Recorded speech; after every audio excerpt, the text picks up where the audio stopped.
More people are wearing masks and gloves when they go out in public. However, if they are not using them properly, they could be doing more harm than good. My co-anchor Todd Quinones is live from home today. And Todd, you spoke to the medical director of the ICU at Southern Hills Hospital to get some answers for us.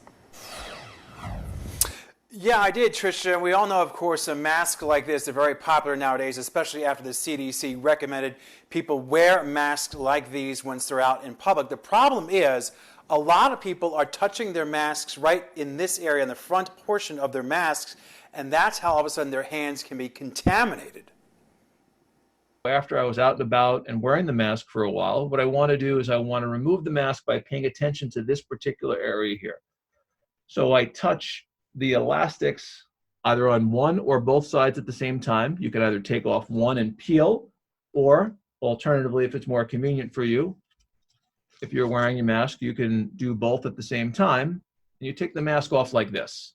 And so this would be considered the appropriate way. When I go out to the store and I see people wearing masks, what I do see a lot of times is they're touching their face, their nose, mouth area. They're either adjusting it, taking it on or off. And doesn't that sort of defeat the purpose in a lot of ways? Certain degree, it might defeat the purpose. One thing that I think maybe that this particular topic of putting masks on is highlighting to us is how extraordinarily common it is for the average individual to touch their face. This particular topic is important because you commonly see individuals right now in the public wearing gloves and thinking that they have some level of protection, and with their gloves then they're touching their face. What is the best rule of thumb for people who are wearing their gloves?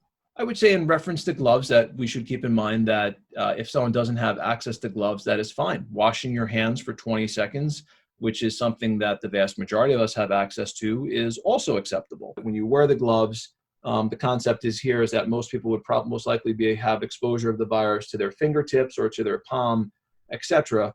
And so the appropriate way to take off the gloves would be to grab what we say the distalmost aspect of the glove here, and then to peel it inside out as you're pulling off in this particular manner.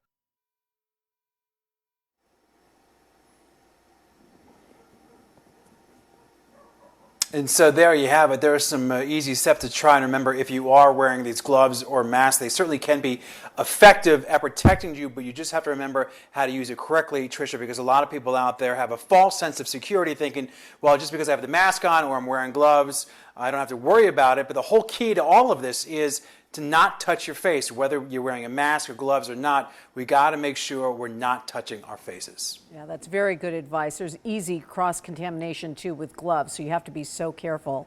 Todd, thank you for that.